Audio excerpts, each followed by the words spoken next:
Pourquoi pas inciter les élèves à s'intéresser aux autres cultures en les immergeant dans une culture qu'ils ne connaissent pas forcément et en leur faisant comprendre que même s'ils n'ont pas les repères habituels, ils peuvent s'y sentir très bien.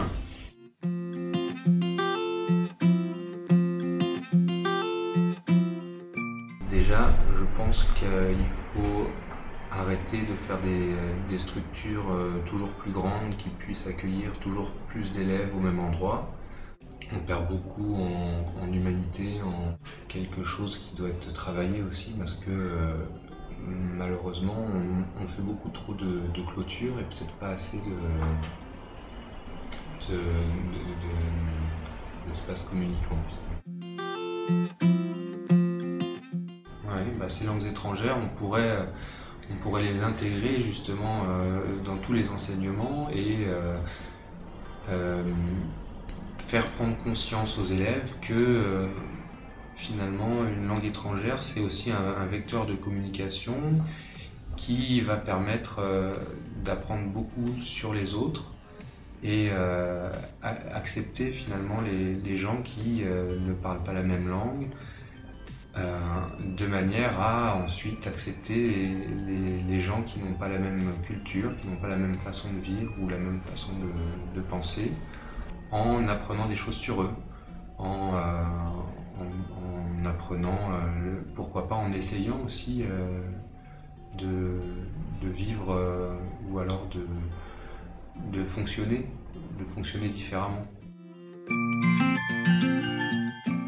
Et là, on a des moyens de communication qui peuvent faciliter tout ça à l'heure actuelle, que ce soit par le multimédia, par le cinéma, par la littérature.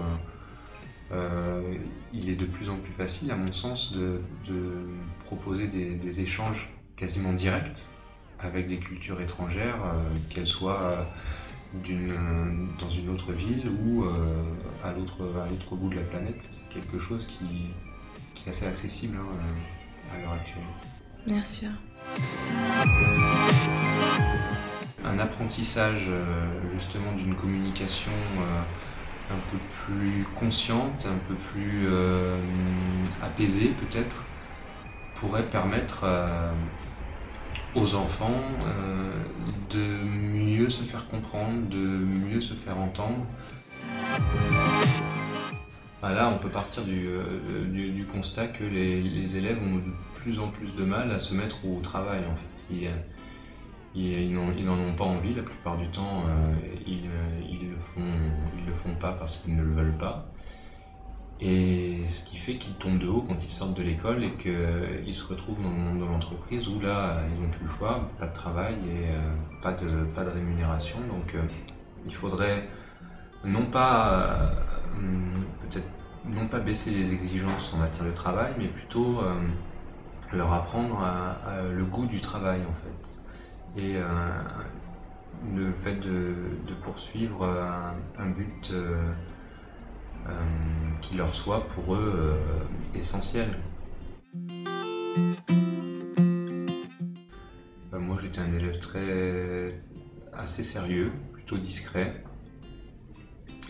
Et en général, je m'arrangeais pour fournir le travail qu'on me demandait et je ne voyais pas l'utilité d'aller plus loin parce que finalement ça suffisait et plus m'aurait trop fatigué. Ce serait peut-être plus un tuteur qu'un professeur au sens strict, puisqu'on est de plus en plus amené à s'occuper des élèves bien au-delà de notre simple matière d'enseignement. On devra s'adapter au sein d'un domaine, voire même passer d'un domaine à l'autre et être en mesure de proposer des approches beaucoup plus variées en fonction des besoins des élèves.